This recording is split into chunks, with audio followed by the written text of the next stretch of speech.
Welcome back to the weekly Defuse. We'll be recapping all the biggest happenings this week in VALORANT and what to look forward to this week. We're recording this on Thursday, May 4th, and on this week we have VCT is heating up. EG are back, and Ye's not him. We'll get to that one a little later. I'm your host this week, Galaxy, from the Inting Podcast, and today I'm joined by Domenic from Off the Dome. How are you doing, my friend? I am doing all right. I'm done my exams. I'm Wonderful. chilling. I got right into work though, so hopefully, we'll have some more time to discuss, to record, to have some fun. And speaking of, we have a new segment this week. We got the 1 minute defuse. Now, it's not probably going to be exactly a minute, but we're going to do our best to keep it in a minute. Alrighty.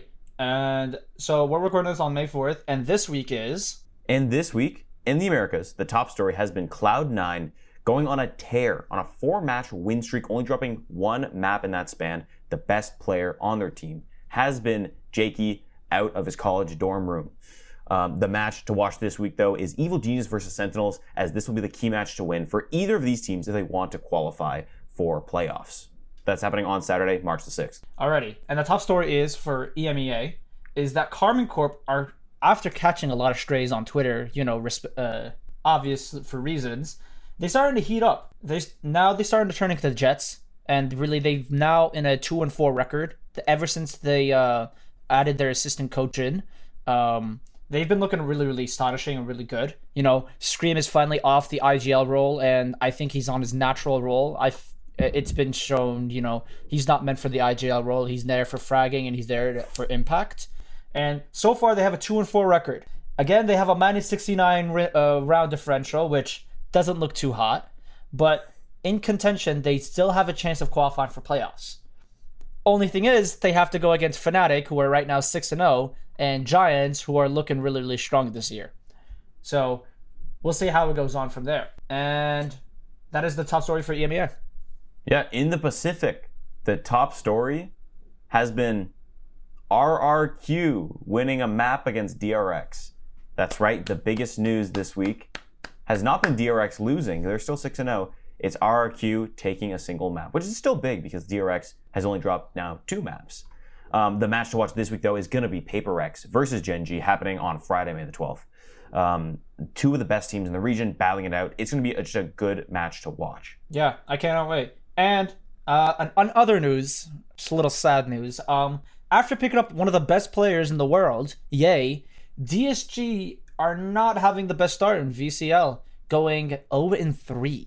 A lot of these matches they've lost 2-1 against Turtle Troop and Shopify, which I felt like they could have won, but they're not looking too hot. And to stay in contention, they have to start catching up some wins, because if they go winless, they are not going to split 2 playoffs and potentially could get relegated. Yeah, this and more to come on the weekly defuse. Let's get into the discussion, the news, the whatnot. And let's start off with the NAVCT. I know we missed last week. We missed last week because I had a conflict at the time, had an exam.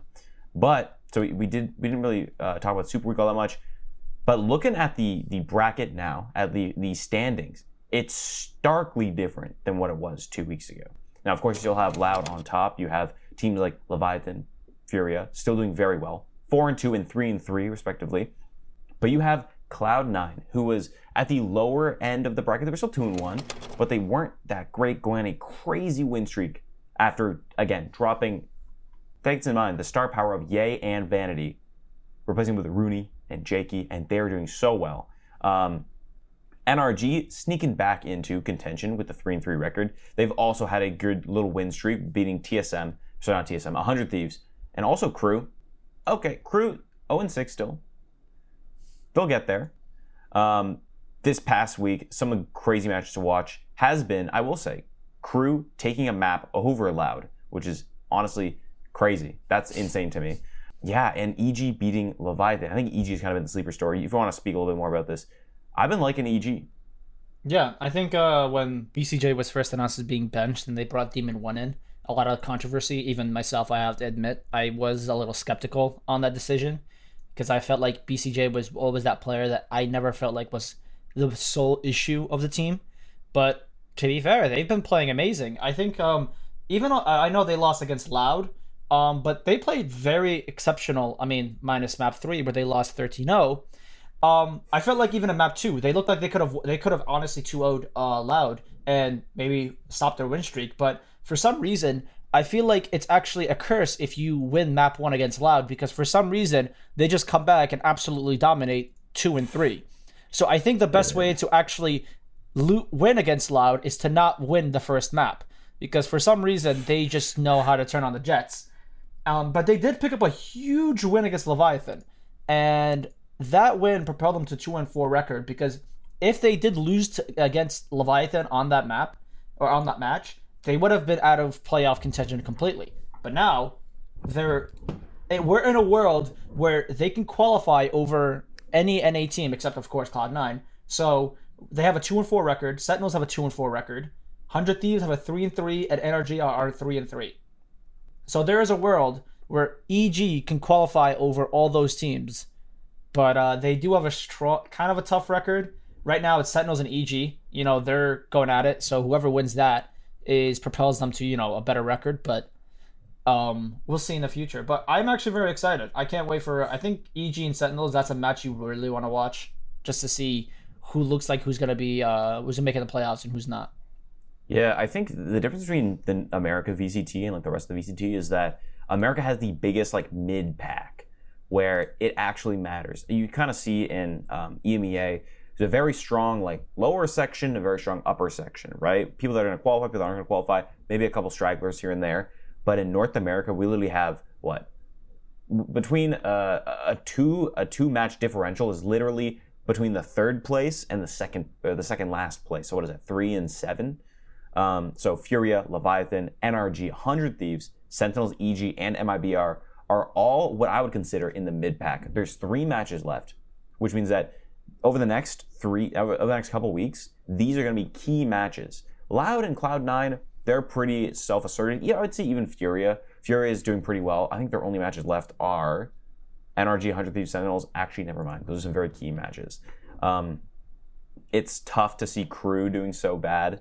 They're the only real stinkers of this, of the Americas at least. And Loud has been dominant, same with Cloud9. So, I don't know. Any match involving that mid-pack, 3 to 7, is going to be interesting.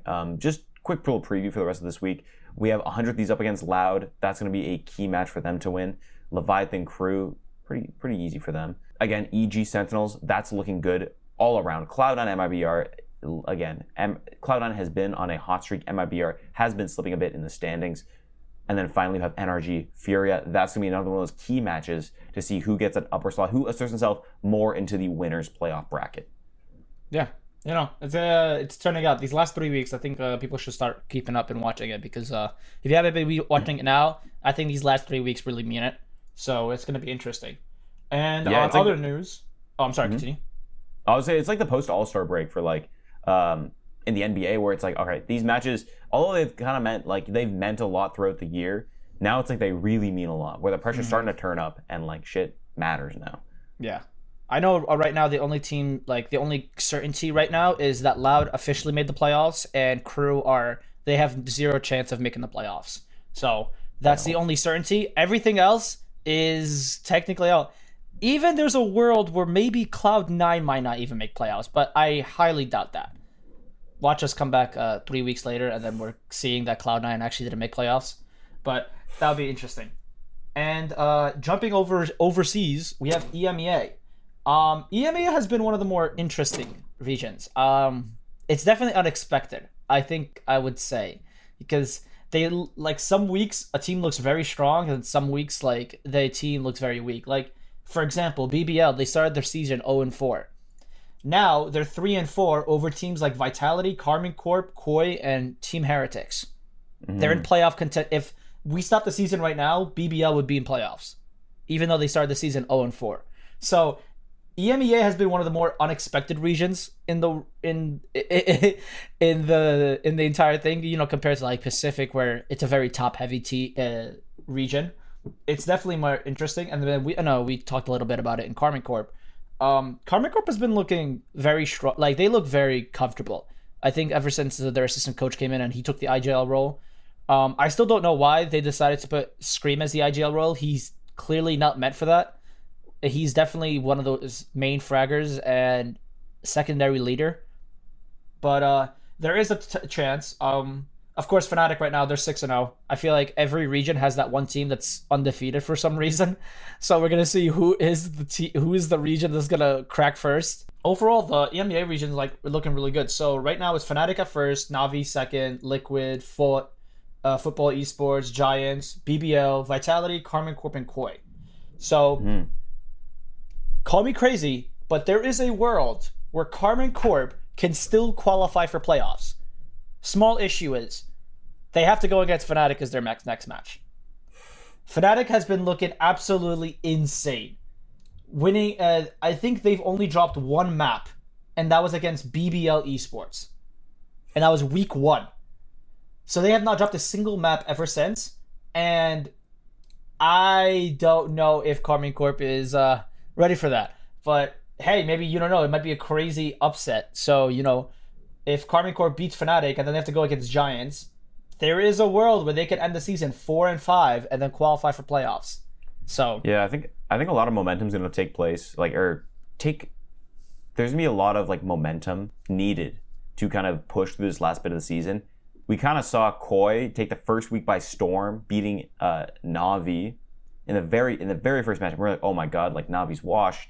Koi, they're looking a lot better than we thought. Koi are now 1-5. That's our only win. They've only taken 2 maps since against Karmine Corp and BBL. That's tough. BBL again, 0-4 to start off the season. They won their last 3, and again, sure they're kind of stinker teams. You got Vitality, Heretics, Koi. But if they take this momentum, they have to play Team Liquid, which is going to be a tough one. But they're getting close in the standings. And then after that, if I'm not mistaken, it's Foot. So I think EMEA is going to be a little less, more unpredictable, I'd say. I'd say less unpredictable than North America, just because the Americas is still, again, so tight and it's really hard to tell the caliber of team. We can kind of tell the caliber of team here, especially there's a lot of stories based off of the map differential, the round differential. Those are all more so kind of a given. But I think that we could see an upset or two in the EMEA bracket, especially with Karmine Corp coming in more stronger into the latter half of the season there. Yeah, I think the ground differential is going to hurt them in the beginning when they lost 13-3 on split for 3 matches in a row. So that round differential is going to hurt them. So not only do they have to win kind of decisively too, just to kind of secure that round differential.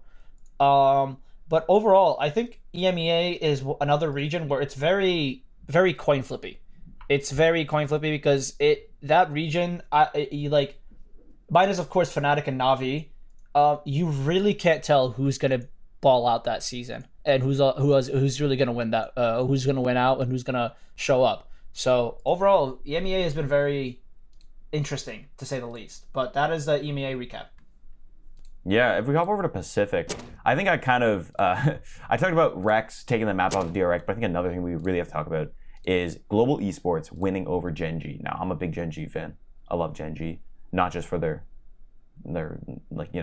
South Korean roster, but I love their North American roster. They lost to Global Esports, and Global Esports has not been doing well. They were 1-4 going into the matchup, only beating Talon, losing to DRX, Zeta, and PaperX. That's a very clear, in the standings, they're not as good. But they got this win on Gen.G, and that's not bad. 13-8 on Pearl, 13-8 on Lotus as well, Lotus. They're starting to turn up a little bit. And again, Global Esports always had kind of a weird team.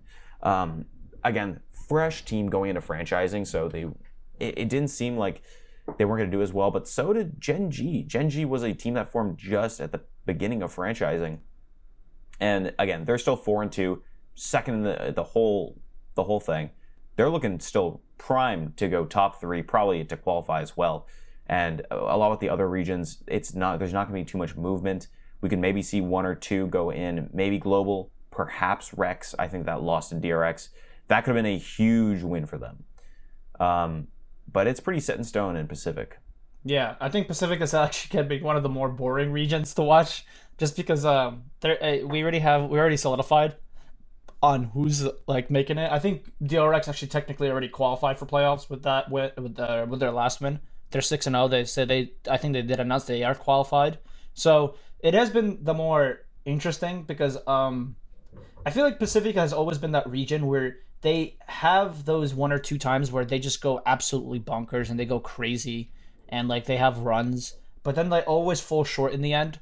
So it's kind of interesting to see that, you know, the bottom half of the team, they're not even really putting up much of a fight. Like DFM is kind of like shitting bricks. Talent Esports is not even like what happened to them. They looked really good in lock-in, and ever since then they looked absolutely devastating. And then RRQ and Global, like we joke about it, but they kind of have been they've been kind of sloppy. So like even with other regions, the bottom half at least put up somewhat of a fight. I feel like with that with Pacific, they don't. It doesn't even seem like they're putting up a fight. It feels like a very top heavy region. But again, you know, we'll see how it goes on. I think that each team has about 3 matches. Yeah, I think each region has about 2 to 3 matches left. So it's home stretch right now. Yeah, and it's tough to see a team like DFM, like they're the Japanese roster and they really wanted to qualify for the Japanese Masters tournament. I know that's what Zeta Division was really aiming for, and right now they're looking pretty good, 4-2. I remember they started off also pretty tough, but in the last little stretch, they won. They beat Secret, they beat DFM, they beat Global, they beat Rex. They did lose a Talon, but they still have a long road ahead against Paper Rex, 100 Thieves, and Genji. Those are going to be some great matches. I'm super excited for Zeta versus Paper Rex. And overall, I don't know. It's hard to keep up as much with the Pacific League. I love the way they play, and I love like the storylines there, but it's just so tough with the time of the day that these take place coming from an EST user. But either way, Pacific, it's fun. Yeah, and I think that's all recap for franchising. So TLDR, make sure to watch these matches. We're really home stretch. You know, there's some underdogs coming in. Yeah, let's move over to the North America Challengers now, though, because I want to talk about this. Yeah, I'm a big Challengers fan. These matches have been great. I love seeing Moist Moguls doing super well in Group B so far. The Guard, again, the teams that we expected to do super well have been doing super well. The Guard, Moist Moguls, M80, who actually recently lost their first map to Shopify Rebellion. This is crazy. They lost their first match in. Is this ever? No, they lost to the Guard. Yeah, this is the first map. This is the first time they lost since the Guard back in March 15th. This is their first loss since March. And to a team Shopify. I know you haven't been cool with Shopify. I love Shopify. They did make the change to pick up Vanity at that most recent part of the season, and also having T-Dog on the side. We love them. Yeah. But they've been doing well. They did lose to TSM first week. But they came back. Disguised, dusted. Okay, not dusted. It was 2-1. M80, dusted, but for real that time. They still have Oxygen and Turtle Troop. They could go on a bit of a run at this last part of the season. I think this is where it matters. Not to count M80 out, not to count the Guard out, not to count Moist Moguls out. But I think that, you know, Shopify has reinserted itself as a better team. Other teams doing well, Turtle Troop. Also, a shocker. Maybe not a shocker to you, because I know you've been very Turtle Troop build. Yeah, I know. I've ever since they added the addition of, I think it was Rossi and Dazzle, if I'm not mistaken. Yeah, since the Rossi and Dazzle, they've been like really propelled. And going back to Shopify, I mean, when they picked up Vanity and then they picked up, you know, a T-Dog as the assistant coach, I was praising them from ever since, because I felt like that was the necessary upgrade that they needed. I feel like they have now a true IGL with a lot of experience under his belt. You know, Vanity is a very experienced. You know, he's been to many lands. He's been he's been international when he was on Cloud9. I've praised Vanity a lot, and then having T-Dog, a very smart individual that can really help Shopify. I think Shopify is a great team. I mean, I was hyping. I did not expect them to really beat M80 in the fashion they did, but they really showed out. And to be fair, I'm kind of disappointed in teams like G2, who are right now 0-2. They've lost to Moist. They've lost to Moist Moguls and OR Esports. So, dude, you cannot be losing to OR Esports. OR Esports, to put in context, they went 0-5, if I'm not mistaken.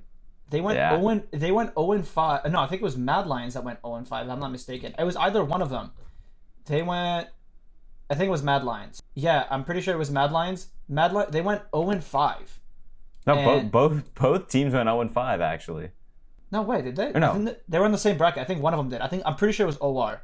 So they lost. I'm looking right now. They lost to Mad Lions. So Mad Lions went 1-4. Yeah. OR went 0-5. 0-5. But I think with the addition pickup of Pancakes, I think that and Fizz, if I'm not mistaken, that Fizzy? if I'm not butchering the name, with those two pickups, ever since then they've been great. I know they're right now 1-2, but they picked up like that huge win against G2 was amazing. You know, they lost to the Guard, which is expected because the Guard is a very strong team. And then it was a really close match against FaZe Clan. FaZe Clan have been looking really solid. They're 2-1 right now. I'm very shocked at how well FaZe Clan is with the addition of Mummy and, if I'm not mistaken, it's Mummy and Tig. Yeah. It's those two additions really helped them propel them. So it's really interesting.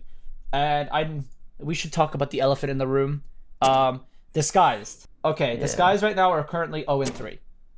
And with that, it's kind of disappointing with what the roster is. I know having Exalt back and then putting in Ye, I feel like Disguised have not had a core, or like they've had a core, but I feel like there's too many changes within the roster, and they keep like there's not enough time to really like let it like work well and like the chemistry really work well together. And it's been kind of like disappointing because Ye has been playing out of his mind.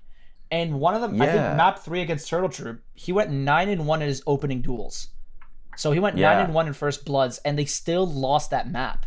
So it just shows like what Ye is definitely not the issue. So what is the issue? Yeah, I don't know. It's really interesting because like I'm watching, like I'm looking at this. I'm saying Ye is like he's playing to the caliber that we know Ye to be playing, but it's just not coming together. Like the team, it doesn't look like a team. You know, it just doesn't.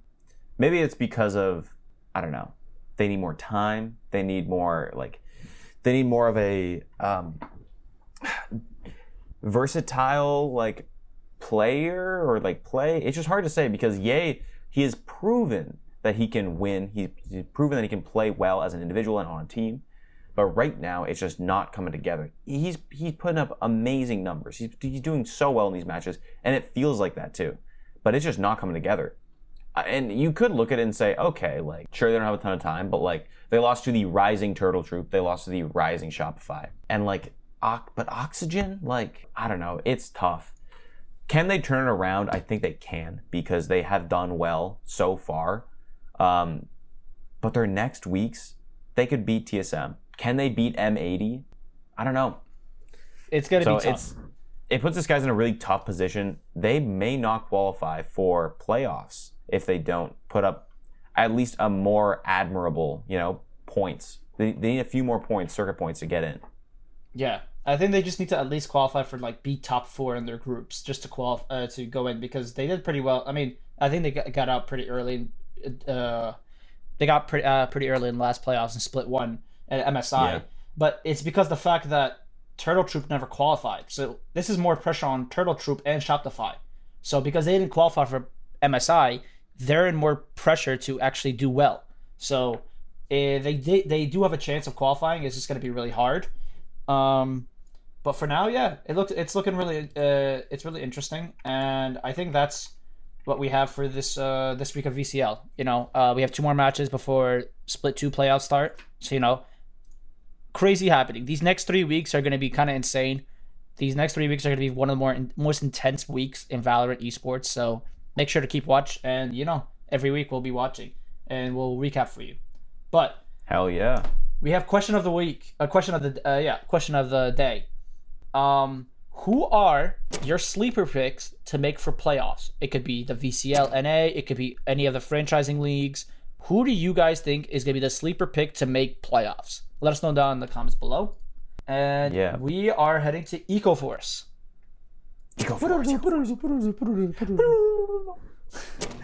So, Dom, do you want to go first or should I go first? Yeah, let me go first. Give me 1 second. I just need to get my bearings. I want to talk about we're not talking about VCT. We're not talking about VCL. We're going underground.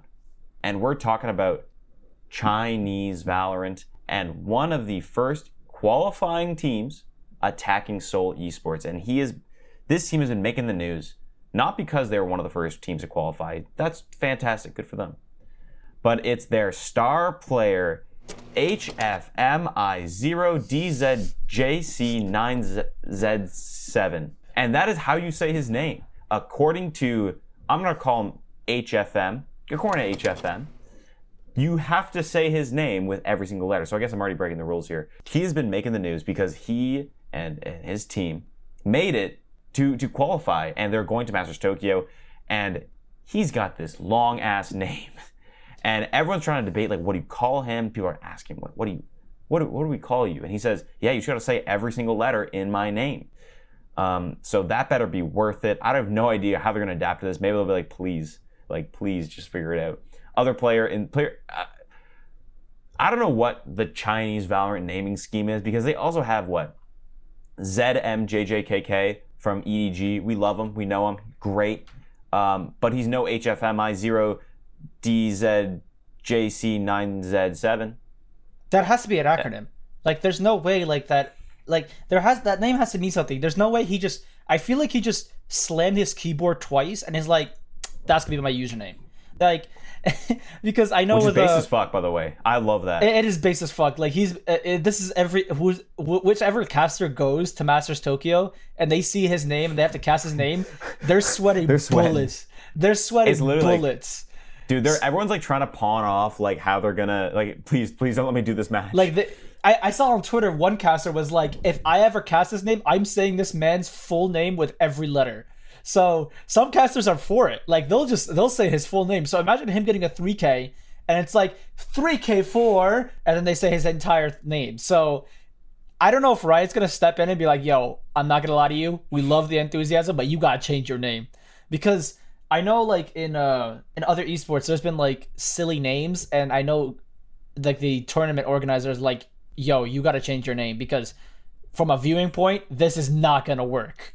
So I'm pretty sure Riot is going to step in and be like, yo, you got, or like the org, somebody's going to step in and be like, you got to change your name. Something simpler, something a little bit simpler. This man hates, this is our first like agent against the system. He's trying to make Riot Games' life like as hard as possible. And you know what? I'm for it. Yeah, because I made a video about this. There's a player in BBL. His name is Aslan M4 Shadow. You have to say his full name. And I feel like these players, they're very these new coming players, they're very based. I'm not gonna lie, it's very based what they're doing, but it's also kind of like, from a viewing standpoint, it's kind of funny. It's based but funny. It's like funny, and it's kind of like funny from our standpoint, but as a caster, it must be a nightmare. So I can't wait to see him in Masters Tokyo. I want to know if Riot's even gonna step in at all to even talk about this. So it's gonna be funny. Yeah. What's your force or eco for the week? I'm doing this. This is more of a force because this has caused a lot of controversy in the NA scene. So if many of you don't know, Riot came out and said that there's a new system for the 2024 VCL system, and I feel like they're gonna do this every year.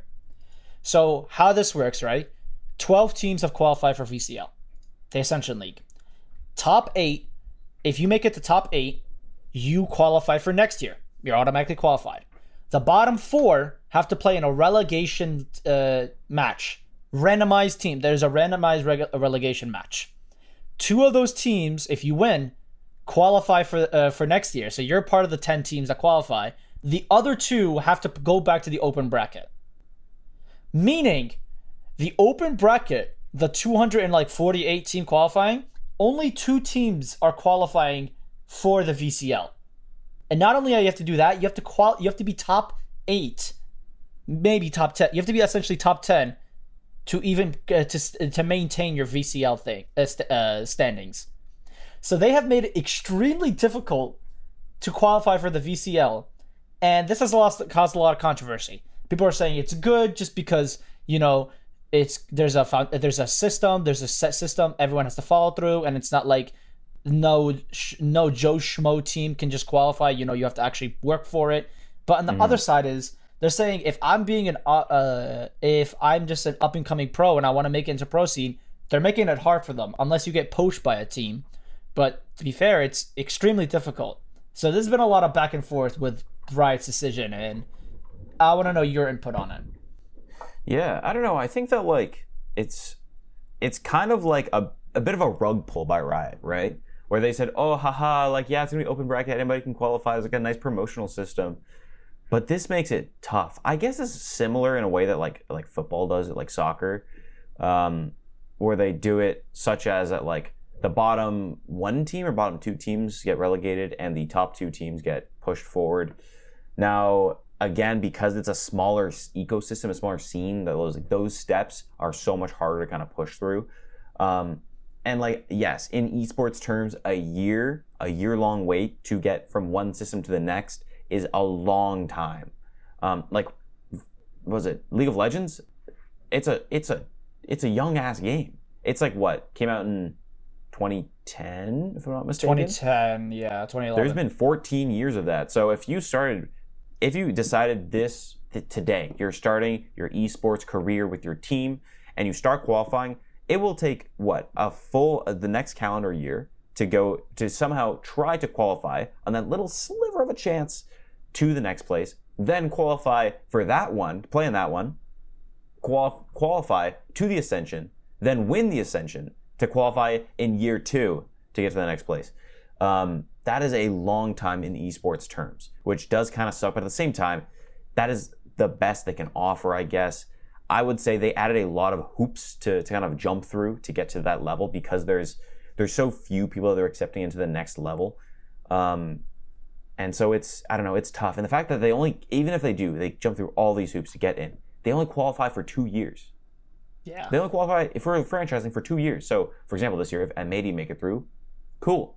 They're now on the clock to do as much as they can in the franchising league to build up their brand, to win.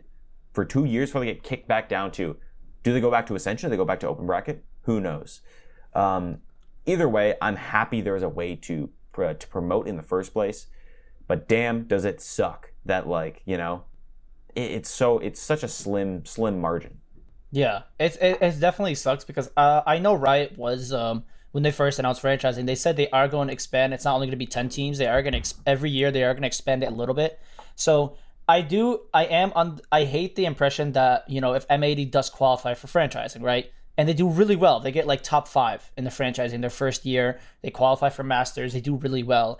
I feel like you should be rewarded. Be like, hey, because you qualify for an event, you guys get into like another year, or something along those lines. And it kind of like sucks that we're seeing like, if you want to be a pro, you essentially have to drop everything, or not drop everything, dedicate your life to this. That's essentially what they're making it. You have to make this you have to be 100% in or out.